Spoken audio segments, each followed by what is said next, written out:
আজকের আমাদের যে প্রোগ্রাম ফুরফুরা শরীফ আহলে সুন্নাত ওয়াল জামাতের দেগঙ্গা বেড়াচাপা এই অত্র এলাকার যারা দায়িত্বে আছেন সেই ভাইদের প্রচেষ্টায় আজকে এই প্রোগ্রাম। তবে যে জায়গায় প্রোগ্রামটা করেছে জায়গাটা ঠিক শুট নয়, একটা যদি বড় ভালো মাঠ হতো আরো ভালো লাগতো। তো যাক, তারপরেও গত 6ই ডিসেম্বর আমরা ভাঙড়ে যে প্রোগ্রাম করলাম বিজয়গঞ্জে, ওই প্রোগ্রাম দেখছিলাম।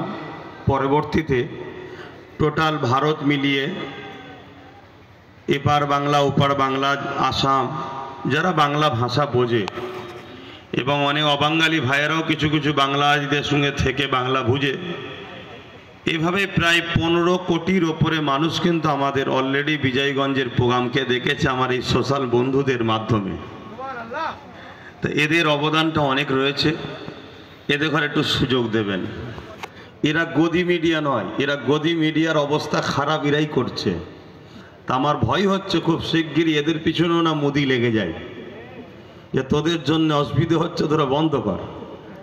তো এদের সাথে আমাদের সাথ দেওয়া দরকার। আজকে আমরা এসেছি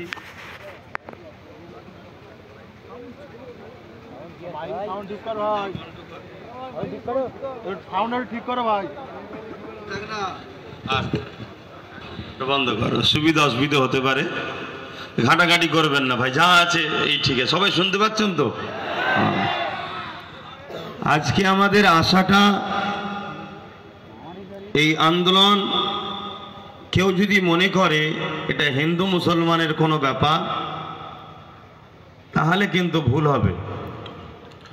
অবশ্যই ফুরফুরা শরীফ আহলে সুন্নাত ওয়াল জামাত ডাক দিয়েছে, অবশ্যই এটা একটা ইসলামিক চিন্তাধারার উপরে ধর্মীয় সংগঠন। কিন্তু ধর্ম কাকে বলে? যে মানুষের ভালো চায়, যে সমাজের ভালো চায়, যে ইনসাফ শেখায়, যে ইনসানিয়াত শেখায়, যে মানব বন্ধন শেখায়, যে প্রেম শেখায়, সেটাই তো ধর্ম। যে বিভাজন শেখায় ওটা ধর্ম নয়, ওটা ধর্মর নামে ব্যবসা, ওটা ধর্মর নামে শয়তানি, ধর্মর নামে মানুষের সঙ্গে প্রতারণা। আমি আশা রাখি যত ধর্ম আছে কোনো ধর্মেই হিংসা শেখাই না, কোনো ধর্মই বিদ্বেষ শেখাই না। কিন্তু তথাকথিত কিছু রাজনীতির নেতারা যুগে যুগে নিজেদের রুটি শাকার জন্য এই বিভাজন লাগিয়ে আসছে। তার সবথেকে জ্বলন্ত একটা প্রমাণ হলো ব্রিটিশ হুকুমত। ব্রিটিশ হুকুমত আমার দেশে 198 বা 200 বছর ছিল। কাজ কি ছিল? আমার দেশের সম্পদকে লুটে বিদেশে রপ্তানি করা। আর এর জন্য ব্রিটিশ হুকুমত আমার দেশের মধ্যে দুই বৃহৎ শক্তি হিন্দু ভাই আর মুসলিম ভাইদের মধ্যে সবসময় বিভাজন লেগিয়ে রেখেছিল বিভিন্নভাবে। আজকের এই আন্দোলন মোটেই যদি কেউ মনে করেন আমি আমার ধর্মীয় মসজিদ মাদ্রাসা দ্বীন ইসলামের জন্য আন্দোলন করতে নেমেছি শুধুমাত্র এর জন্য, তাহলে এটাও একটা চরম ভুল হচ্ছে।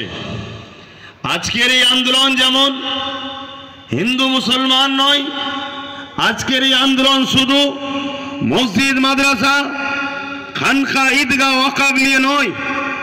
আজকের এই আন্দোলন মনে রাখবেন আগামী দিনের আমার ভারতের সংবিধান থাকবে না আমার সংবিধান মিটে যাবে, এটা হলো আমাদের মূল লড়াই।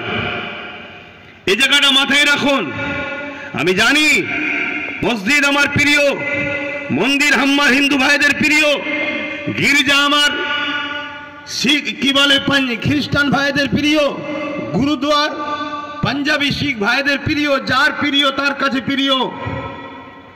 হ্যাঁ, আমার দেশে এরকমও কথা শোনা যাচ্ছে ধর্মকে টিকাবার জন্য অস্ত্রের প্রয়োজন নয়। আমি আমার ইসলামের অনুসারীদেরকে বলবো ধর্মকে টিকাবার জন্য সব থেকে বড় প্রয়োজন হলো তুমি মন উদার করে একটা মানুষ হও, এতেই তোমার ধর্ম হু হু করে আগাচ্ছে, আরো আগাবে। আজ আমেরিকা বলো, ফ্রান্স বলো, ব্রিটেন বলো, জাপান বলো, একটা মেসেজ দিয়ে যাচ্ছি, সেসব দেশে আমরা শুনতাম ইসলামের উপরে রাষ্ট্রীয়ভাবে হামলা হয়, নূর মুহাম্মদ সাল্লাল্লাহু আলাইহি ওয়াসাল্লামের কার্টুন তৈরি হয়, প্রফেট মুহাম্মদ সাল্লাল্লাহু আলাইহি ওয়াসাল্লাম সম্বন্ধে বিদ্বেষ কথা বলা হয়, মসজিদের উপরে হামলা, ইংল্যান্ডে নামাজ পড়ছে গুলি করে মেরেছে 50 জনকে। এর কারণটা কি? এর কারণ একটাই, তারা তাদের ঘরের সন্তানগুলোকে ইসলামের আদর্শ থেকে দূরে রাখতে পারছে না। তারা তাদের ঘরের সন্তানগুলোকে হযরত প্রফেট মুহাম্মদ সাল্লাল্লাহু আলাইহি সাল্লাম জিনা সম্বন্ধে সৃষ্টিকর্তা বলছে ইন্নাকা লাআলা খুলুকিন আযীম, সেই উত্তম চরিত্রওয়ালা মহামানবের প্রেম থেকে দূরে রাখতে পারছে না। অর্থাৎ তাদের ঘরে শিক্ষিত এডুকেটেড পারসন যুবক যুবতীরা দলে দলে দলে দলে ইসলাম কবুল করছে, প্রফেট মুহাম্মদ সাল্লাল্লাহু আলাইহি সাল্লামকে মেনে নিচ্ছে। তাই তারা আতঙ্কে ভয়ে বারবার ইসলামের উপরে আঘাত, কোরআনের উপরে আঘাত, রাসূলের উপরে আঘাত, দ্বীনের উপরে মিথ্যা প্রচার মিডিয়া মাধ্যম দিয়ে তারা করছে। এরপরেও কিন্তু আগামী সমীক্ষা বলছে আগামী 40 থেকে 45 মধ্যে ইউরোপ দুনিয়া পুরো মুসলমানদের কবজাতে আসছে, তাদের সমীক্ষা বলছে। কেন?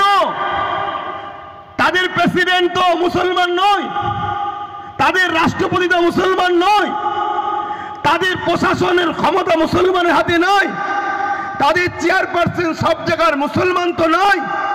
তারপরও 40 বছর পর 2040-এ তাদের সমীক্ষা, তাদের যে ব্রিটেন সহ পশ্চিমা দুনিয়া এমন করে মুসলিমদের ক্ষমতা, মুসলিম সংখ্যা, মুসলিমদের জন্য এই ক্ষমতা হাতে উঠে যাচ্ছে। কারণ কি? তাদের ঘরে শিক্ষিত যুব সমাজ, শিক্ষিত কন্যা সমাজ গুগলকে সার্চ করছে পৃথিবীর শ্রেষ্ঠ মহামানবকে। গুগল বলছে প্রফেট মুহাম্মদ রাসূল সাল্লাল্লাহু আলাইহি সাল্লাম। গুগল হলো তাদের তৈরি, তারা রাসূলের জীবনী পড়ছে, নবীর অর্থনীতি, সমাজনীতি, পরিবার নীতি, রাষ্ট্রনীতি, এডুকেশন নীতি, ধর্মনীতি, মানববন্ধন নীতি, সম্প্রীতির নীতি, মনুষ্যত্বের নীতি তারা দেখে আমার নবীর উপরে ফিদা হচ্ছে, দিবানা হচ্ছে। তারা দলে দলে দলে দলে প্রফেট মুহাম্মদ রাসূলকে মেনে নিচ্ছে। এটা দেখে তারা আতঙ্ক। আজকে মনে রাখবেন, আজকে আমাদের যে আন্দোলন, নিশ্চয় আপনারা দেখছেন পিছনে লেখা আছে ওয়াকফ বাঁচাও, দ্বিতীয় লেখা আছে ওবিসি সংরক্ষণ বাঁচাও, 3 নম্বর লেখা আছে মাদ্রাসা শিক্ষা বাঁচাও। আমি বড় শ্রদ্ধার সাথে বলছি, এই যে কথাগুলো বলছি, ডক্টর বাবা সাহেব আম্বেদকরের রচিত সংবিধান আমাদেরকে বলার পাওয়ার দিয়েছে।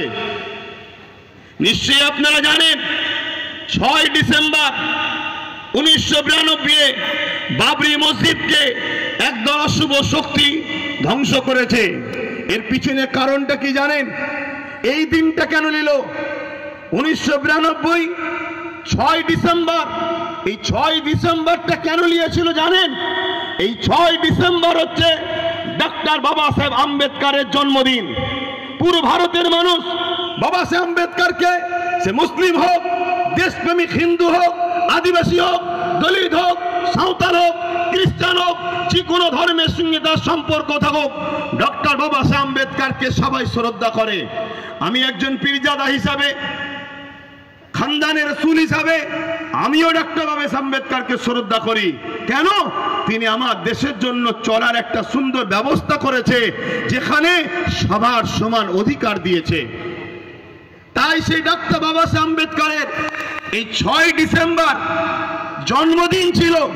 এই দিনটাকে পুরো ভারতের মানুষ বড় আনন্দের সাথে, গরিমার সাথে ডক্টর বাবা সাহেবের স্মৃতি উদযাপন করত বিভিন্ন কর্মসূচি নিয়ে। এই বড় প্ল্যান করে ব্রিটিশদেরই চরেরা আমার দেশের মধ্যে যারা গাদ্দার আছে, এই দিনটাকে এমন একটা অখণ্ড অঘটন ঘটালো, যেটা হলো ঐতিহাসিক 550 বছর আগেকারের বাবরি মসজিদের তলায় রাম মন্দিরের নামে বা রাম জন্মভূমির নামে সেই মসজিদটাকে শহীদ করে দেওয়া হলো। মূলত উদ্দেশ্য ওখানে রাম মন্দির বানানো, রামের জন্ম, এটা কিন্তু মূলত লক্ষ্য নয়। যারা এ কাজ করেছে তাদের সঙ্গে আমি চ্যালেঞ্জের সাথে বলছি, সাধারণ হিন্দুদের সঙ্গে হাজারো হাজারো মাইল দূরত্ব রয়েছে। হাজারো সাধারণ হিন্দু ভাইরা যেভাবে তারা রামকে ভালোবাসে, তাদের শ্রদ্ধা, তাদের বিশ্বাস, তাদের ভক্তি তাদের হৃদয়ে আছে। আজকে যারা বাবরি মসজিদকে শহীদ করেছে প্ল্যান মাফিক, তাদের কিন্তু সেভাবে ভক্তি ভালোবাসা নাই, কিন্তু এই দিনটাকে আঘাত দিল। মনে রাখবেন, আর একটা কথা বলে যায়, 1992টাকে কেন নেওয়া হয়েছিল? কেননা 1979-তে আমার ভারতবর্ষে মন্ডল কমিশনার বলে একটা কমিশন হয়েছিল। যেমন সাচার কমিশন, মন্ডল কমিশন একটা তৈরি হয়েছিল। সেই মন্ডল কমিশনে যারা তৈরি করেছিলেন, আমার শ্রদ্ধেয় হিন্দু ভাইয়েরা দূরে কাছে সোশ্যাল মিডিয়ায় যারা শুনছেন, মন দিয়ে শুনবেন। আমি মসজিদ মাদ্রাসার জন্য চিল্লাতে শুধু আসিনি, হ্যাঁ আমার ধর্মের উপরে আঘাত দিলে কথা বলবো, সেটা সংবিধানের ভেতরে থেকেই কথা বলবো। তবে কিন্তু জানিয়ে দিই, কেন্দ্র জালিম সরকারকে মনে রেখে দেবে, আব্রাহা বাদশাহ শক্তি নিয়ে, হাতি নিয়ে, ঘোড়া নিয়ে, বিরাট সৈন্য নিয়ে আল্লাহর ঘর কাবাকে মিটাতে এসেছিল। আমার আল্লাহ আবাবিল পাখি পাঠিয়ে আব্রাহা বাদশার নাম নিশানাকে মিটিয়ে দিয়েছে। সময় থাকতে থাকতে কেন্দ্র সরকার পরিবর্তন হও, শুধরে যাও, নাই তোমারও দশা ওই রকম হবে। তুমি যে জায়গায় পাল্লা দিতে যাচ্ছ, তুমি জানো না মহান সৃষ্টিকর্তার পাওয়ার কত?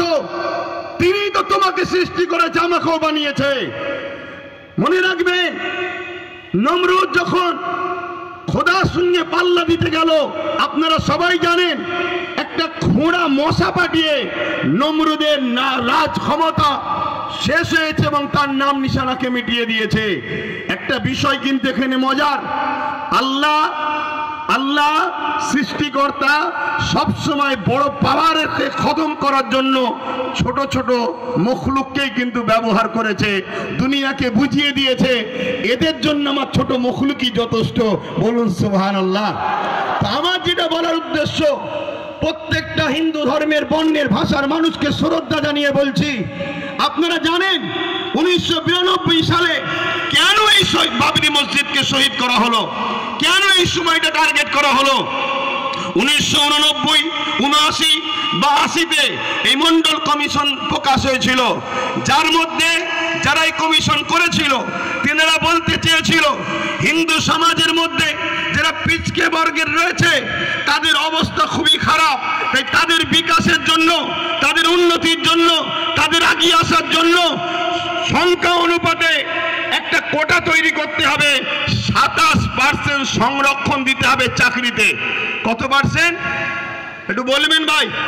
27%। আজকে কেন আকাবের পিছনে লেগেছে ওটাও বলবো।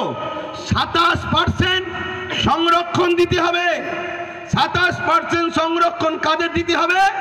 হিন্দু সমাজের পিছকে বর্গে যারা রয়েছে সেই শ্রেণীর মানুষকে, যাতে মূল স্রোতে সর্বদিক দিয়ে উঠে আসতে পারে।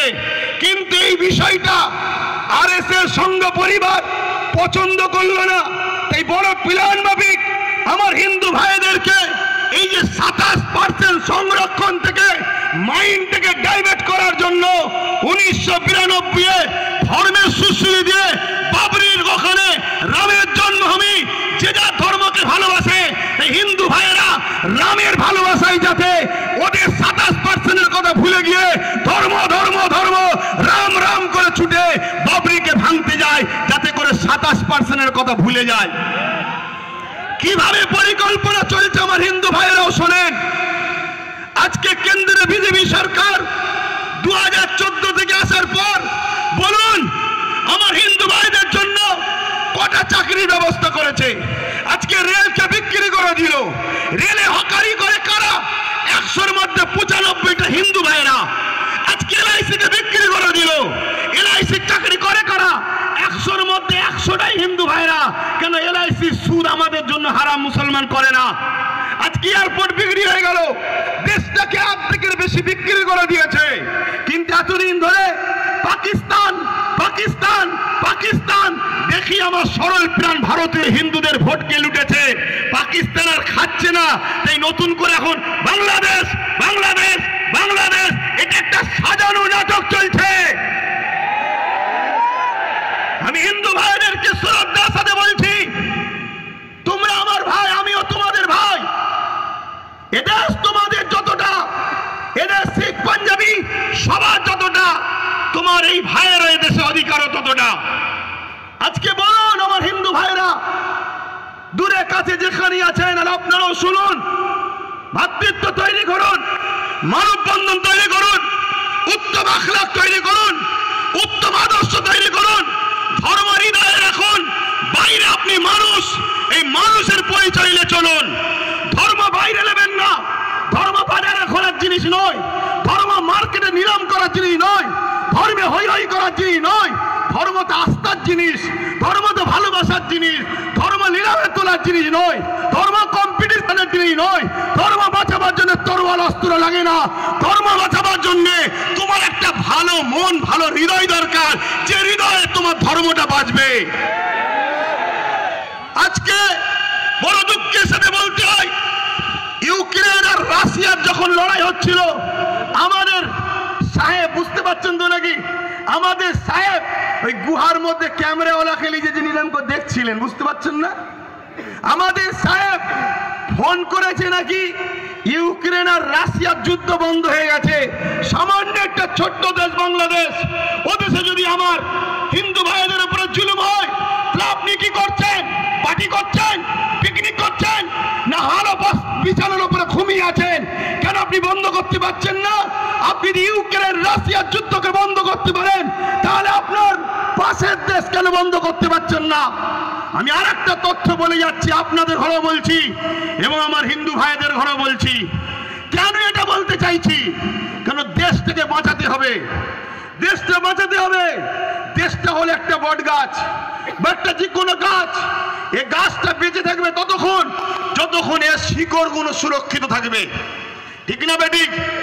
এর শিকড়গুলো, এর একটা শিকড়ের নাম হিন্দু, একটা শিকড়ের নাম মুসলমান, একটা শিকড়ের নাম শিখ, একটা শিকড়ের নাম আদিবাসী, একটা শিকড়ের নাম দলিত, একটা শিকড়ের নাম সাউদি, কি বলে সাঁওতাল, বিভিন্ন এক একটা শিকড় সবকটাই গাছের জন্য কিন্তু মজবুত। যদি একটা শিকড় কেটে যায়, মূলত আমার দেশ অর্থাৎ গাছটা দুর্বল হবে, দেশটা দুর্বল হবে। আজকে হিন্দুর দরদ দেখাচ্ছে কেন্দ্র সরকার, বাংলাদেশ নিয়ে বড় মিডিয়া গরম করছে, বাংলাদেশ অশান্তি তৈরি করছে। কিন্তু আমি জানতে চাই, আমাদের পাশে নেপাল 95% হিন্দু, সেই দেশের সঙ্গে ভারতের সম্পর্ক ভালো নেই কেন? কেন্দ্র সরকারকে জবাব দিতে হবে। কথা বলেন, জবাবের দরকার আছে না নাই? তুমি যদি এতই হিন্দু দরদি সরকার হও, এতই যদি হিন্দুদের ভালোবাসো, তাহলে জবাব দাও। যখন ডোনাল্ড ট্রাম্প আহমেদাবাদ স্টেডিয়ামে উদ্বোধন করতে আসছিল, রাস্তার দুদিকে গরিব হিন্দুদের বাড়িগুলোকে যাতে ডোনাল্ড ট্রাম্প দেখে ফেলে, বড় পর্দার আড়াল করে দিয়েছিল কেন? তারা কি মানুষ নয়? তারা গরিব হয়েছে বলে কি মানুষ নয়? মনে রাখবেন, এসব রাজনীতি রুটি শাখার চক্রান্ত। তাহলে আজকে 95% নেপালের সঙ্গে ভারতের সম্পর্ক নেই। ভারতের প্রতিবেশী চতুর্দিকের দেশগুলোর খবর নেন, সবার সঙ্গে সম্পর্ক খারাপ ছিল। যদিও বা বাংলাদেশের সঙ্গে সম্পর্ক, এই অপদার্থ সরকার আসার পরে ওই বাংলাদেশের সঙ্গে সম্পর্কটা আমাদের খারাপ হয়ে গেছে। খুব ঠান্ডা মাথায় শুনুন, এই দেশে পৃথিবীর বুকে বড় বড় দেশ সব নেই, আর সব টুকরো টুকরো হয়ে গেছে। বড় বড় দেশ নাই, সব টুকরো টুকরো হয়ে গেছে। বড় দেশের মধ্যে আমার দেশ, আমার মাতৃভূমি, আমার হিন্দুস্তান একটা বড় দেশ আছে, আর একটা হলো চীন বড় দেশ আছে। নিশ্চয়ই আপনারা জানেন, চীন আমার ভারতবর্ষের একটা বড় অংশকে দখল করে নিয়েছে, বড় একটা জায়গাকে দখল করে নিয়েছে।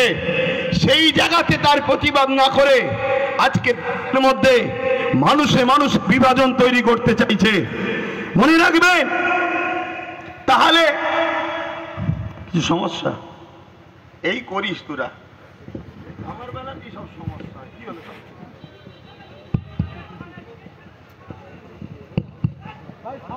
আস্তে আস্তে আস্তে, এই ধৈর্য ধরতে হবে। ডিসিপ্লিন সব থেকে বড় জিনিস।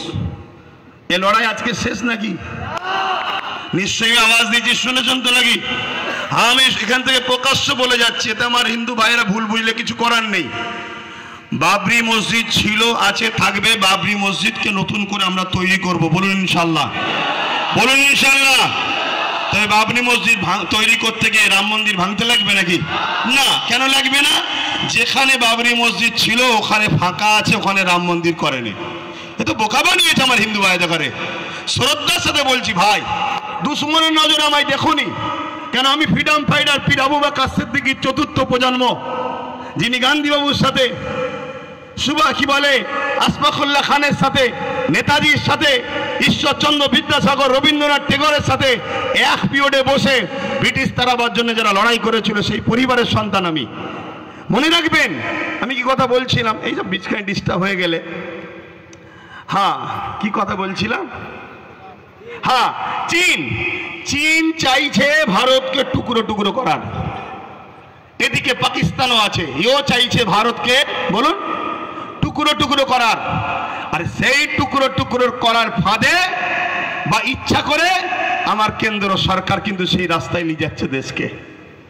আমাদের মধ্যে ঐক্যতা তৈরি করে, আমাদের মধ্যে ভ্রাতৃত্ব না তৈরি করে, আমাদের মধ্যে মিলবন্ধন না তৈরি করে, শুধু একটাই আওয়াজ তুলছে, যেটা আমার বাইজিদ আমিন ভাই বলছিল, পুরো দেশ জুড়ে হিন্দু খাতরে মে হ্যায়। আগামী 30-এ, আগামী 40-এ মুসলমান এই হয়ে যাবে, মুসলমান ওই হয়ে যাবে, হিন্দু থাকতে পারবে না, এ থাকতে পারবে না। শুধু বলছে হিন্দু খাতরে মে হ্যায়। শুনুন আমার হিন্দু ভাইরা, দেশের প্রধানমন্ত্রী হিন্দু, স্বরাষ্ট্রমন্ত্রী হিন্দু, রাষ্ট্রপতি হিন্দু, প্রত্যেকটা রাজ্যের CM Hindu, DM Hindu, BDO Hindu, জজ কাজের মেন যারা বিচারপতি তারাও হিন্দু, সেনাপ্রধান হিন্দু, সব জায়গায় হিন্দু থাকার পরেও যদি হিন্দু খাতরে হয়, হিন্দু ভাইদের আন্দোলন করা দরকার। তোদের মতো হিন্দুকে রেখে লাভ নাই। দেশের প্রধানমন্ত্রী গুলো মুসলমানকে করবো আমরা। সব জায়গায় তোরা, সব জায়গায় তোরা, তারপরেও বলছি আমরা খাতরাই। তোদের মতো হিন্দু প্রধানমন্ত্রী দরকার নেই, তোদের মতো হিন্দু স্বরাষ্ট্রমন্ত্রী দরকার নেই। আমরা দরকার এপিজে আব্দুল কালামের মতো মুসলমানকে প্রধানমন্ত্রী তৈরি করব, মৌলানা আব্দুল কালামের মতো প্রত্যেকটা রাজ্যে সিএম বানাবো। এটা আমার হিন্দু ভাইদের, মুসলিম ভাইদের, সবাই আমার দেশকে বাঁচাবার জন্য আওয়াজ তোলা দরকার আছে না নাই? শুধুমাত্র একটা ড্রামা, শুধু একটা নাটক, একটা তো কিছু খোরাক দরকার। 26-এ ভোট আসছে, খোরাক তো দরকার। সেই খোরাকের নতুন খোরাক কি না? ওয়াকফকে আমি 2024 ওয়াকফ অ্যাক্ট সংশোধন করব। কি জন্যে করবেন না? মুসলমানরা বড় বিপদে আছে, ওদের ওয়াকফ নিয়ে বড় সমস্যা হচ্ছে। আপনি ঠিক বলেছেন, এই পর্যন্ত শুনছেন তো? এ পর্যন্ত আপনি ঠিক বলেছেন, কিন্তু আপনার ঠিক কথার মধ্যে নিয়তটা কিন্তু ভালো নাই। আপনার নিয়ত ভালো নয়। আপনার নিয়ত কি? ওয়াকফ সংরক্ষণের নামে পীর আব্বাস আলী গোরাচাঁদ রহমাহুল্লাহ হুজুর, যিনি এখানে লোহা তারেতে, লোহা বেড়াতে, জানেন না, চাপা ফুল দিয়েছিলেন, তাই এটা চাপা তলা। কথা বুঝে আসছে? সেই পীর বেড়া চাপা, মানে বেড়ার ওপরে চাপা ফুল, বেড়া চাপা। সেই পীর আব্বাস আলী গোরাচাঁদ রহমাহুল্লাহ, তিনার 900 বিঘের ওপরে জায়গা ছিল।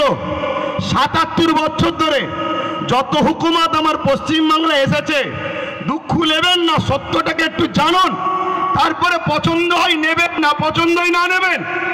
কিন্তু শোনার আগেই কেন খেপে যাচ্ছেন? 900 বিঘে জায়গাকে 77 বছর ধরে একটু একটু খেতে খেতে আজকে সেই জায়গাটা দাঁড়িয়েছে মাত্র 92 শতক। কত বিঘে জায়গা বলবেন তো? 900 বিঘে, 900 বিঘে জায়গা। আমার রাজ্যের হিসাব দিচ্ছি, তাহলে বুঝবেন কেন্দ্র হঠাৎ করে বিল কেন করতে চাইছে? সেটা দাঁড়িয়েছে কত? 900 বিঘেটা দাঁড়িয়েছে 92 শতক, কিছু কম 3 বিঘে। কথা বললেন 900 বিঘের থেকে বেঁচে আছে কিছু কম 3 বিঘে। এখন মোদি বাবু হঠাৎ করে ভাবছে ওই 3 বিঘেটা তোরা খেতে পারবি না, এটা আমি খাবো, এজন্য বিল বানাতে চাইছে। যদি মুসলিমেরই সংরক্ষণ দরকার, তাহলে হাজার লক্ষ বিঘে হিন্দু ভাইদের দেবত্ব সম্পত্তি আছে, সেই দেবত্ব সম্পত্তি থেকে হিন্দু ভাইদের বিকাশ করুন, হিন্দু ভাইদের শিক্ষার ব্যবস্থা করুন, হিন্দু ভাইদের রুজি রুটি থাকার ব্যবস্থা করুন। আদিবাসী ভাইদের জল জঙ্গলের সম্পদ কর্পোরেশনরা লুটে লুটে বড় বড় বিল্ডিং তৈরি করে ফেলছে। আপনি যদি উপযুক্ত প্রধানমন্ত্রী হন, দেশকে যদি ভালোবাসেন, দেশবাসী সবকা সাথ সবকা বিকাশ যদি চান, তাহলে জল জঙ্গলের দখলকৃত সম্পদকে উদ্ধার করে আদিবাসী ভাইদের শিক্ষা, স্বাস্থ্য, রুজি রুটি, কর্মসংস্থান মূল সুরাতের দিকে টেনে নিয়ে আসুন।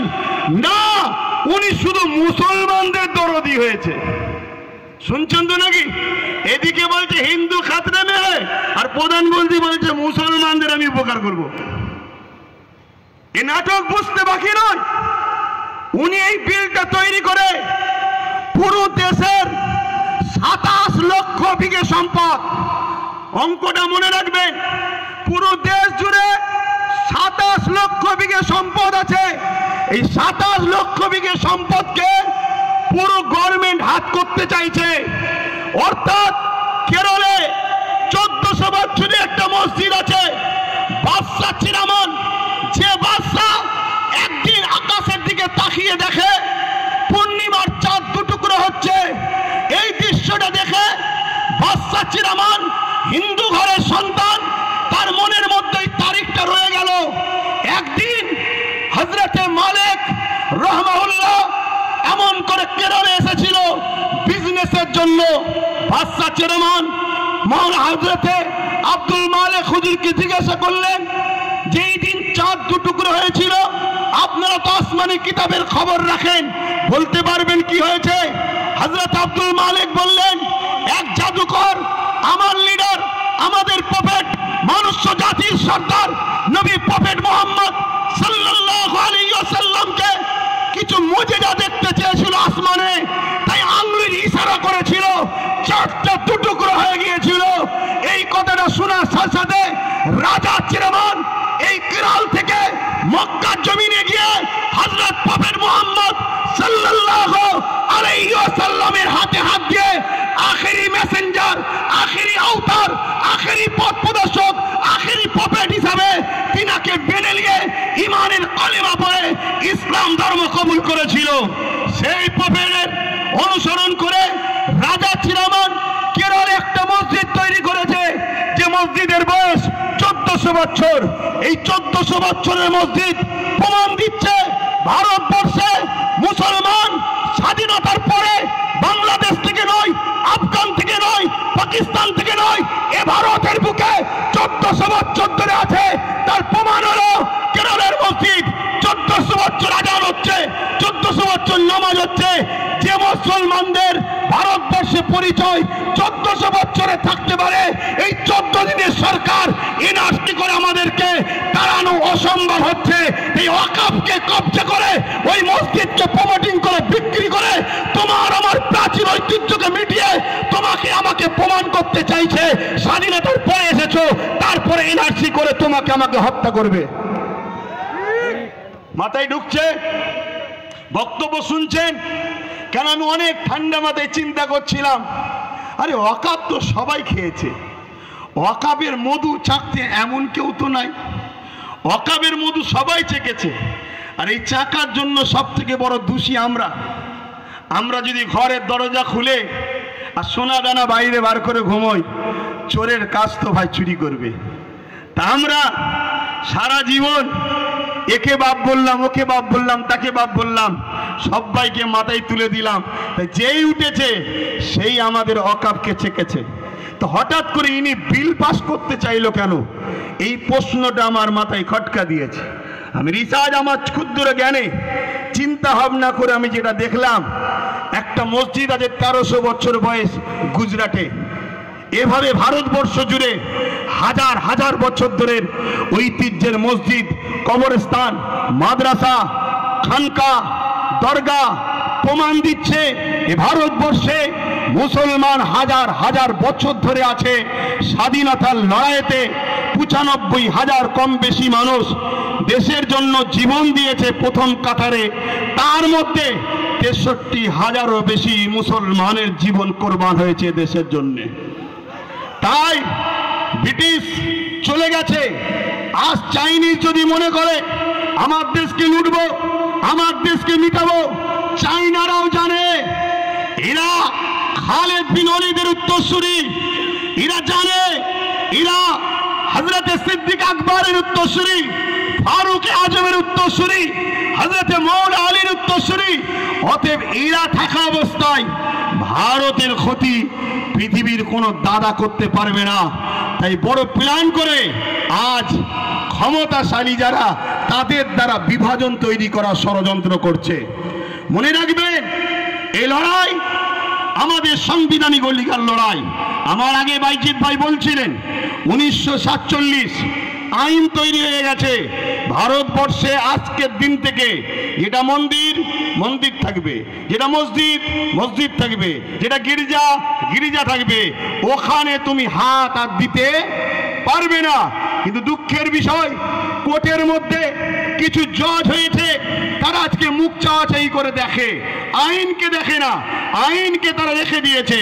তাই বোম্বাইয়ের এক মসজিদে সার্ভের নামে নোটিশ যেই দিয়েছে, 1.5 ঘন্টার মধ্যে নোটিশ ধরিয়ে দিয়েছে সার্ভের। সেই সার্ভে করতে গেল, মসজিদ কমিটি হেল্প করলো, সার্ভে হয়ে গেল। পরের দিন সকালবেলা সকাল 6টায় আবার গেছে। কেন? গতকাল তো সার্ভে করলেন, আবার আজকে আসছেন কেন? না, একটা অশান্তি লাগাতে হবে, একটা ফিতনা লাগাতে হবে। গতকালকে হয়নি, ওই অশান্তি হলো। সেই অশান্তিতে প্রশাসনের গুলিতে 5টা নিরীহ ভারতীয় জীবন চলে গেল। তার মধ্যে 17 বছরের একজন যুবক, সে গরিব, খেলনা বিক্রি করছিল, তার বুকে যে গুলি লাগলো সেও মারা গেল। এটা হলো আজকের ডিজিটাল ইন্ডিয়া আমার মোদি সাহেবের। আজকে মনে রাখবেন, এই চক্রান্ত পুরো দেশ জুড়ে করছে। এর পিছনে কিন্তু আমাদেরও অন্যায় আছে না নাই? কথা বলুন। কেন 77 বছর ধরে যখন টুকটুক করে খাচ্ছিল, তখন আমরা চুপ করেছিলাম। আজকে পুরো লিকে খাওয়ার চেষ্টা করছে। সমাজের বুকে একটা মিডিয়া মাধ্যমে প্রচার হচ্ছে। কিরকম মিথ্যা প্রচার একদল মিডিয়া করছে দেখুন। কি প্রচার করছে? 1995 একটা আইন হয়েছিল, সেই আইনে নাকি আছে মুসলমান 4-5 জন যেখানে দাঁড়াবে, বেরিয়ে বলবে এটা আমার, সেটা ওয়াকফ হয়ে যাবে। শুনছেন? আচ্ছা, এটা কখনো হয়? এটা কখনো হয়? এভাবে সমাজের মধ্যে বিভাজন তৈরি করছে। আরেকটা কথা মনে রাখবেন, আমার ভারতবর্ষের 140 কোটি মানুষের মধ্যে 100 কোটি মানুষ হলো অশিক্ষিত, তাদের পেটে বিদ্যা নেই। এ বিদ্যা দেওয়া হয়নি ইচ্ছা করে, তাদেরকে ইতিহাস পড়ানো হয়নি। তাদেরকে যে ইতিহাস পড়ানো হতো, তাহলে তারা বাবর, আকবর, হুমায়ুন এ দেশের জন্য কি করেছে সেটা জানতে পারত। অবশ্যই বাবর, আকবরের সাথে আমার কোনো সম্পর্ক নেই, কেন তারা ছিল রাজনীতির নেতা, আমরা ধর্মগুরুর লাইনের মানুষ। তাই বলে যায়, তারা মিথ্যা প্রচার করছে বাবর, আকবর, হুমায়ুন নাকি মন্দির ভেঙে মসজিদ তৈরি করেছে। আরে শিক্ষা অর্জন করুন, জানুন, না জানলে জেনে নিন। যেখানে অন্য কারো সাধারণ জায়গা থাকবে, মন্দির তো অনেক দূরের কথা, সাধারণের একটা জায়গা আছে, ওই জায়গাকে কেউ যদি জোর করে মসজিদ করে, ওইখানে নামাজ হবে না। কেন? জোর করে ধর্ম হয় না, জোর করে গুন্ডাগিরি হয়। ধর্ম আর গুন্ডাগিরি দুজনে একে অপরে কখনো এক হতে পারে না। কিন্তু আজকে এইভাবে আমার দেশের একটা সমাজকে ভুল বুঝিয়ে দেশের মানুষের মধ্যে বিভাজন লাগিয়ে দিল। এটাই হলো আজকে কেন্দ্র সরকারের একটা ষড়যন্ত্র। এর বিরুদ্ধে আমাদের সংগ্রাম সোচ্চার হওয়া দরকার আছে না নাই? ওয়াকফ বাঁচাবার জন্য লড়াইয়ের দরকার আছে না নাই? হাত তুলে বলুন, লড়াইয়ের দরকার আছে না নাই? একদিকে যেমন ওয়াকফ বাঁচবে, অপরদিকে সংবিধানের ঐতিহ্যটাও বাঁচবে। হাত লম্বা করে তুলুন, দরকার আছে না নাই? এই একটা মিটিং করে দিলেই কি হয়ে যাবে? কথা বলুন, একটা মিটিং করে দিলেই হয়ে যাবে? এই বাঁচাবার পন্থা আছে, হাত নামান, বাঁচাবার পন্থা আছে। যেভাবে আমরা আন্দোলন করছি গণতান্ত্রিক প্রক্রিয়ায়, এই আন্দোলনকে আরো বাড়াতে হবে। কি বাড়াতে হবে না হবে না? এইটা প্রতিটা জায়গায় করে করে আমার ভাই বলছিলেন যে আব্বাস সিদ্দিকী ভাই, অনেকে বলছে যে এত দেরিতে নামলো কেন? না বন্ধু, যখন তুমি কিছু জানতে না ঘুমোচ্ছিলে তখন ওয়াকফ সিগনেচার হয়েছিল, ভোটাভুটি হয়েছিল। সেই সময় কোনো দাদা, কোনো মুফতি মাওলানা কেউ নিজের বাড়ি ক্যাম্প তৈরি করে মানুষের ফরমে সই করায় না, সেটা আব্বাস সিদ্দিকী করেছিল। শুনে রাখো, তাতে ভোটাভুটি সিস্টেমে 50 লক্ষ লোকের স্বাক্ষর চেয়েছিল, সেটা 3.5 কোটির উপরে লোকের স্বাক্ষর হয়েছিল। সেটা আমি আমার বাড়িতে ক্যাম্প তৈরি করে মানুষকে দাওয়াত দিয়ে খাইয়ে সই করিয়েছিলাম যে ওয়াকফের বিরুদ্ধে সই করো, যে আমরা ওয়াকফ বিল চাই না, আমাদের যেটা আছে সেটাই থাক। বুঝে আসছে? দ্বিতীয় নম্বর কথা শোনো, আজকে এইখানেই শুধু শেষ করে দিলে হবে না, প্রতিটা জায়গায় করে করে, প্রতিটা জায়গায় আন্দোলন করে করে আমাদেরকে পশ্চিম বাংলার রাজধানী কলকাতায় যেতে হবে। প্রয়োজন হলে আমরা ব্রিগেড যাব। আপনারা প্রস্তুত আছেন? হাত তুলে বলেন, প্রস্তুত আছেন? প্রস্তুত আছেন? হাত নামান। ওই কে কে আসবে প্রশ্ন করবেন না, কে কে আসবে প্রশ্ন করবেন না। আমি একা থাকবো, সঙ্গে আওলাদে আল্লামা থাকলে অসুবিধা আছে আপনাদের? হাত তুলে বলেন, অসুবিধা আছে? কেন? আমরা জানি, আমরা জানি, ইতিহাসের পথে সাক্ষী দিচ্ছে, যতবার আমরা লড়াই করেছি, সংগ্রাম করেছি, সংখ্যা বেশি হলে আমরা জিতিনি, আমরা সংখ্যা কমে জিতেছি। সংখ্যা বেশি হবে আর তার মধ্যে যদি মুনাফেক ঢুকে যায় তাহলে আমাদের হার কিন্তু অনিবার্য, হারতেই হবে। কেন? মুনাফেক তোমার ঘরের ঘাঁটি টাটি প্ল্যান সব জানিয়ে দেবে। কেন? আমরা তো দেখছি, আমরা তো দেখছি ঠিক এমনই জিনিস হচ্ছে। কটায় আজান হবে? টাইম আছে? তার টাইম আছে, আর 5 মিনিট বলবো? একটু সবাই সাক্ষী দেন, কেন কাজ কাম ছেড়ে এসেছে। 5 মিনিট, হ্যাঁ, একটু মন দিয়ে শোনেন। আমরা তো দেখছি সেই প্রবাদ বাক্য আছে না, পাড়ায় চোর পড়েছে, সবাই বেরিয়ে পড়েছে, চোর ধরো, চোর ধরো, চোর ধরো। আর চোরও ওই বিছখায় ঢুকে বলছে চোর ধরো, চোর ধরো, চোর ধরো, বলছে না? বলে না? আরে কলকাতায় ভিআইপি ভিআইপি জায়গা ওয়াকফের রাজ্য সরকারের আজকে হামলা বলেন, নেতা লিডার বলেন, তারা সব দখল করে বসে আছে। তারা আবার ময়া কাঁদা নেবে, কাঁদছে মুসলমান, চিন্তা করনি আমরা তোমাদের ওয়াকফ বাঁচিয়ে দেবো। আচ্ছা বলুন, এটা কি ধোঁকা নয়? কথা বলেন, ধোঁকা না? ধোঁকা নয়। কেন? আমরা নাম ধরে বলতে পারি, কালীঘাটে টিপু সুলতানের সন্তানের মাজার রয়েছে, তার কবরের ওপরে দোকান হয়ে গেছে, ওটা ওয়াকফের জায়গা। আমি বললাম না আপনাদের পীর গোড়াচাঁদ আব্বাসী হুজুরের 900 বিঘে জায়গা আজকে হয়ে দাঁড়িয়েছে কত? 92 শতক। এই লড়াইটা করতে হবে, কিন্তু এই লড়াই কোন গাদ্দার মুনাফেককে নিয়ে নয়। এই লড়াই আমরা সংগঠিত হব, প্রকৃত যারা সংবিধানকে ভালোবাসে, প্রকৃত যারা ইমানদার, আমরা সংগঠিত হয়ে এই লড়াই শুরু করেছি। ইনশাআল্লাহ এই লড়াইয়ের শেষ ইনশাআল্লাহ আমরা করেই দেখাবো, বলুন ইনশাআল্লাহ। আরেকটা ছোট্ট নমুনা দিয়ে যাচ্ছি। এই নদী পার হলেই উপারে চুচুড়া, চুচুড়ায় একটা মসজিদ আছে, মাদ্রাসা আছে 1000 বছরের, যারা আজকের বাজার 10-20 হাজার কোটি টাকা, সেই সম্পদে তালা মেরে দিয়েছিল। আজকের যিনি সরকার রয়েছে কেন্দ্রে, এই রাজ্যে তালা মেরে দিয়েছিল। অনেকে আন্দোলন করেছে, খুলতে পারে না। অনেকে আন্দোলন করেছে, খুলতে পারে না। মাত্র 12 থেকে 15 হাজার যুবক নিয়ে আহলে সুন্নাত ওয়াল জামাত আন্দোলন করেছিল। তালা খুলে আসর মাগরিবের নামাজ পড়ে সেখান থেকে এসেছিলাম আমরা। কারণ ইমানদার কখনো হুকুমতকে ভয় করে না, ইমানদার সৃষ্টিকর্তাকে ভয় করে। ইমানদার বোমকে ভয় করে না, কামানকে ভয় করে না, বন্দুককে ভয় করে না, শাসকের রক্তচক্ষুকে ভয় করে না। ইমানদারের হৃদয়ে আল্লাহর ভয় রয়েছে। তাই যখন আমরা ইলেকশন ছিল, 4টে পার হচ্ছে, আমরা দাবি রেখেছি নামাজ পড়বো তারপরে ঘরে যাব, আর নয় খাটিয়া করে যাব। তখন র‍্যাব না বাজছে, র‍্যাব ভয় দেখাচ্ছে, র‍্যাব না বাজছে।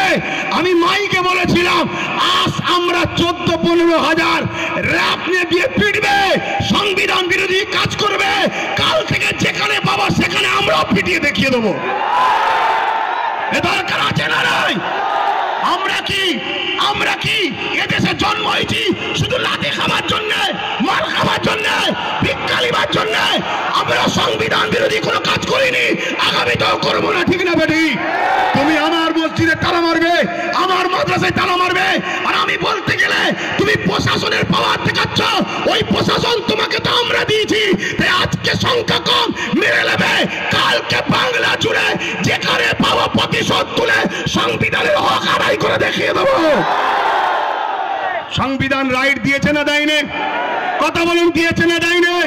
আব্বাস সিদ্দিকী ফালতু বকছে না, সংবিধান বলেছে কেউ যদি তোমার উপরে জুলুম করে রাইট আছে তুমি প্রতিশোধ নাও, রাইট। আর মনে রাখবেন ইসলাম জুলুম করাকে হারাম করেছে। ভাই বলছিল না ডিফেন্স করাকে ইসলাম জায়েজ করেছে। ডিফেন্স, আমাকে মারবে, আমার কবরস্থান, আরে কালকে তোমার আমার দাদুকে কবর দেবে না পুড়াবে, সেই অস্তিত্বের লড়াই চলছে। তা সংবিধান যখন তোমায় রাইট দিয়েছে তুমি লড়াই করবে না করবে না? কথা বলো, করবে না করবে না? কিন্তু এই লড়াইটা করবে কার সাথে? যারা বিগত 77 বছর যারা ওয়াকফ খেয়েছিল, মসজিদকে লুটেছে, মাদ্রাসাকে লুটেছে, কবরস্থানকে লুটেছে, তাদেরকে পাশে করলে লড়াই করবে নাকি? এ কথা বলো। কেন এই সমাজে দুই ধরনের ওয়াকফ নিয়ে লড়াই হচ্ছে। একদল লড়াই করছিস ভাই তুইও তো ওয়াকফ খেয়েছিস রে, তুই তো যারা ওয়াকফ খায় তার সঙ্গে তোকে দেখা গেছে, তুই আজকে চিল্লাচ্ছিস কেন? সে বলছে ভাই বুঝিস না কেন, এ তো ভাগ দিত, মুদি নিলে ভাগ দেবে না, তাই তো লড়াই করতে নেমেছি। মুদি যদি ভাগ দেবে বলে এই কিসের লড়াই আবার? কথা বুঝছেন না, বোঝেন না? আর আরেক দল লোক লড়াই করছে, আলহামদুলিল্লাহ আল্লাহকে সাক্ষী রেখে বলছি লড়াই করছি আমার ইমানের অস্তিত্ব, আমার দ্বীনের অস্তিত্ব, আমার সংবিধানের উপরে কেন্দ্র সরকার হাত দিয়েছে, তাই ইমানের দায়িত্বে লড়াই করছে। তো ভাইরা আমার, এই বলবো লড়াই করতে হবে। তাহলে এই ডাক আগামী দিন ঘুরতে ঘুরতে বাংলার অলিতে গলিতে আমি দেখছি ভাইরা যদি চান, আপনারা যদি চান আগামী দিন বাংলা রাজধানী ব্রিগেড হবে, রাজি আছেন তো নাকি? রাজি আছেন তো নাকি? হাত নামান। ধোকা দেবেন না তো? ধোকা দেবেন না তো? কেন ধোকা অনেকে দিয়েছিল বলে মন খারাপ করে চুপ করেছিলাম। ভাই অনেক বুঝিয়েছে, দুজন দিয়েছে বলে 500 জনকে আপনি কষ্ট দিচ্ছেন কেন? কথা ঠিকই, কিন্তু যার দিল ভাঙে সে কষ্টটা সে বোঝে। কিন্তু আজ আবার আপনাদের স্বার্থে, দেশের স্বার্থে, নিজের অস্তিত্ব, নিজের ধর্মীয় স্বাধীনতার অস্তিত্বের স্বার্থে আমি আবার নেমেছি, ধোকা যেন না হয়। মনে রাখবেন আর একটা বিষয় বলে যায়, আপনারা তো ওয়াকফ নিয়ে তো সব শুনলেন, সবাই বক্তব্য দিল, আর একটা কথা শুনবেন না? মাদ্রাসা ধ্বংসের মুখে জানেন, মাদ্রাসা ধ্বংসের মুখে জানেন, গত বছর দায়িত্ব নিয়েছে রাজ্য সরকার, তার আগে পর্যন্ত মাদ্রাসা পরীক্ষায় একটা সিলেবাসে যে নম্বর হবে মার্কশিটের, তাতে একটা কোরআনের বলে পাঠ থাকতো, অর্থাৎ কোরআনে কত নম্বর পেয়েছে। এই বছর থেকে সেটাকে পাওয়া যাচ্ছে, মার্কশিট ছেড়েছে, তার মধ্যে কোরআন কথাটাকেই তুলে দিয়েছে। যে বলেছিল কোরআন শেষ হয়ে যাবে, আজকে কোরআনটাকেই তুলে দিয়েছে। কথা শুনছেন না শোনেননি? আপনাদেরকে এই কথা শুনে কষ্ট হচ্ছে নাকি? অনেকে ভাবছে এই সময়ে মোদিকে বিরুদ্ধে লড়তে গেলে দিদিকে তো দরকার। আরে শুনুন, ডাকাত ধরতে গেলে চোর সাথে লিয়া দরকার নেই, ডাকাত চোর দুটো একই ক্যাটাগরির রাস্তার লোক। এই ভুল বলছি নাকি? অতএব যদি তুমি মনে করো ইমানদার, তাহলে আমার কথা অ্যাকসেপ্ট হবে, আর যদি মনে হয় না, আমার কথা অ্যাকসেপ্ট নাও হতে পারে। আমি আবার বলে দিচ্ছি পৃথিবীর কোন তাকত, পাওয়ার, শক্তির ওপরে মুখাপেক্ষী আব্বাস সিদ্দিকী নয়। আব্বাস সিদ্দিকী মহান সৃষ্টিকর্তার উপরে নির্ভর করে চলে। তাই হক কথা বলছি, আমার মাদ্রাসার সিলেবাসে মার্কশিটে কোরআনের যে জায়গা ছিল সেই পাঠটাকেই তুলে দেওয়া হয়েছে এই রাজ্যে। তোমরা জানো 10,000 শিক্ষা প্রতিষ্ঠানের নামে আজকে 300 কম বেশি 350-র উপরে 400-র উপরে শিক্ষা প্রতিষ্ঠান কোনো ধ্বংসের মুখে, সেটাই তো তোমরা খবর রাখো না। তাহলে মাদ্রাসা শিক্ষা বাঁচাবার জন্য এ দায়িত্ব আমাদেরকে নিতে হবে না? দিতে হবে না, হবে না। তারপরও এই মঞ্চ থেকে বলছি, গত 24-এ 39টা এমপি রাজ্য সরকারকে বাংলার মানুষ দিয়েছে না দেয়নি? আওয়াজ দিয়ে বলুন, দিয়েছে না দেয়নি? তারপরও বলছি 39টা এমপিকে বাংলা সরকারকে রাজ্যের মানুষ দিয়েছে। 39টা এমপি এই ওয়াকফ বিলের বিরুদ্ধে যেদিন মিটিং হবে সেদিন ওর ভেতর থেকে অকবাল নিয়ে পালালে হবে না, ফুল বুক ছিটিয়ে লড়াইয়ের নমুনা আমরা দেখতে চাইছি, ঠিক না বেঠি? একটা সুযোগ আবার দিচ্ছি, ওই দিন যদি লড়াই ঠিকভাবে হয় তাহলে জানবো একটু হয়তো শুভ বুদ্ধি হচ্ছে, তাহলে নতুন করে পরে ভাবা যেতে পারে, তাও ক্লিয়ার নয়, ঠিক না বেঠিক গো? কিন্তু আমরা দেখতে চাই, আওয়াজ দিয়ে বলুন, দেখার দরকার আছে না নয়? দেখার দরকার আছে না নয়? আমি বলেছিলাম, আজকে আমার কথা মনে পড়ছে না, পড়ে নে, আমি বলেছিলাম যে চেয়ারের একটা পায়া দরকার, বলেছিলাম না? আজকে বলুন তো, পুরো দেশ জুড়ে যদি আমাদের গুটাকুড়ি থাকতো, গুটাকুড়ি যদি থাকতো, সেটা আমার কথা বলছি না, হ্যাঁ 29টা, সরি 29টা এমপি আমরা বাংলা থেকে দিয়েছি না দিইনি? কথা বলে আপনারা দিয়েছেন না দেননি? তাহলে আজকে দেখার দিন এসেছে সে কি করে, কারণ আইন তো হচ্ছে সেখানে, সেখানে আপনি যদি বিরোধী হন তাহলে সেখানে লড়াই করছেন না, রাজপথে নেমে মুসলমানকে বোকা বানাচ্ছেন কেন? কি গো, বলা ভুল হচ্ছে নাকি? আওয়াজ দিয়ে বলো, বলা ভুল হচ্ছে? আরো জোরে শুনতে চাই, বলা ভুল হচ্ছে? তাহলে সেই জায়গায় তো দেখানো দরকার। মনে রাখবেন, আমি বলেছিলাম, আজকে আফসোস হচ্ছে না হয়নি? যদি টোটাল ভারত মিলিয়ে গুটাকুড়িও যদি আমাদের থাকতো উপযুক্ত, উপযুক্ত, যেমন আমাদের বিধানসভায় একটাই উপযুক্ত আছে, নওশাদ সিদ্দিকী, নাম শুনেছেন না শোনেননি? গত 4-5 দিন আগে এই ওয়াকফে বিধানসভায় কথা উঠেছিল, ওয়াকফে উঠেছিল, সব মুখে চুপ করে আছে। যারা কলকাতায় বিশাল জমায়েত করে চিল্লাচ্ছে সিনিও চুপ করেছিল, কিন্তু নওশাদ সিদ্দিকী সেখানে চোখে চোখ রেখে প্রতিবাদ করেছে, সেখানে আওয়াজ তুলেছে। তাহলে আমি বুঝাতে চাইছি, এভাবে যদি পুরো দেশ জুড়ে আমাদের গুটাকুড়ি যদি এমপি থাকতো, যখনই বলেছিল ওয়াকফ সংশোধনের নামে এই এই এই এই বিল হবে, ওই গুটাকুড়ির মধ্যে থেকেই একজনকে চেয়ারটা ছুঁড়ে প্রথম মার, কেন তুই দেশের সংবিধানের বিরুদ্ধে কথা বলছিস? কিন্তু আমাদের তো কেউ নেই বাপ, আমাদের তো কেউ নেই, সব হাতছাড়া করে ফেলেছি। আজ শপথ নেন, আমাদের ভুল যদি ভাঙে, সময় যদি আসে, ওয়াকফ বিল এত সহজে করতে দেওয়া যাবে না, তাতে লক্ষ যুবকের বুকে তাজা দিতে রক্ত দিতে হলেও আমরা দিতে রাজি আছি, রাজি না, রাজি না। কিন্তু এরপরেও আগামী দিন শুধু রাস্তায় দাঁড়িয়ে দাঁড়িয়ে আমরা লড়াই করবো কেন? রাস্তায় দাঁড়িয়ে দাঁড়িয়ে কতবার চিল্লাবো? তাই আগামী দিন সেন্টার হোক, রাজ্য হোক, সব জায়গাতেই আমাদের পক্ষে উপযুক্ত পায়া দাঁড় করিয়ে রাখা দরকার আছে না নয়? আছে না নয়? অঙ্গীকার করছেন তো নাকি? অঙ্গীকার তো নাকি? আল্লাহকে সাক্ষী রেখে হাত তুলে বলেন, মুনাফিকি নয়, আল্লাহকে সাক্ষী রেখে বলেন। আজকে বড় দুঃখ, আজকে বড় আফসোস, একটা কেউ আমাদের বলার নেই। ওয়াকফ নিয়ে বলবে কে? আমাদের কেউ নেই। মাদ্রাসা সংরক্ষণ নিয়ে, মাদ্রাসা বাঁচাবার জন্য বলবে কে? আমাদের কেউ নেই। ওবিসি, ওবিসি বোঝেন? ওবিসি বোঝেন? আকসার লোক তো ওয়াকফ জিনিস কি সেটাই বোঝে না। ওবিসি বোঝেন? ওবিসি হলো একটা সংরক্ষণ, যার মাধ্যম দিয়ে দু একটা হলেও মুসলমান চাকরি পাচ্ছিল। সেই ওবিসিটাকে বড় প্ল্যান মাফিক গোঁজামিল করে সংরক্ষণ দেওয়ার জন্য, সেটা আজকে কেস হয়ে বন্ধ হয়ে যাওয়ার জন্য এবছরেই 400-র উপরে মুসলিম ডাক্তার তারা বসতে আর পারলো না পরীক্ষায়, তাদের লাইফটা বরবাদ হয়ে গেল এই ওবিসির কারণে। এগুলোকে আপনাদের জানতে হবে। আমি শেষ করছি বক্তব্য, এখানে একটা শেষ কথা বলে যায়। নিশ্চয়ই আপনারা শুনেছেন সুলতান হিন্দ গরিবে নওয়াজ খাজা মঈনুদ্দিন আজমিরি, জিনার দরগাতে দরবারে আমরা লক্ষ লক্ষ মুসলিম হিন্দু সবাই যাই। আর গত 14 বছর ধরে আমার দেশের প্রধানমন্ত্রী তিনিও চাদর পাঠাচ্ছে। আরে কত বড় আপনি নিমা খারাম, আপনি নিজে চাদর পাঠিয়ে সেই বাজারটাকে আজকে ভাঙার চক্রান্ত করছে। আমি যুব সমাজকে জানতে চাই, শুনে রেখে দাও, গরিবে নওয়াজ তিনি, যিনি তিনার ইশারায় ঘোড়া বসেছিল, সেই ঘোড়াকে তোলার এমন করে সেই সময় ক্ষমতাশালীদের ক্ষমতা হয়নি। আজকে গরিবে নওয়াজের মাজারকে যারা তুলতে বলছে, প্রয়োজন হলে আমরাও এখান থেকে হুজুরের রওজাতে যেতে নয়? সত্যি করে বলো, রাজি আছি না নয়? উঠে দাঁড়ান, কারা যেতে পারবে? উঠে দাঁড়ান, উঠে দাঁড়ান, কারা যেতে পারবেন? দিল থেকে বলছেন যেতে পারবেন, যেতে পারবেন।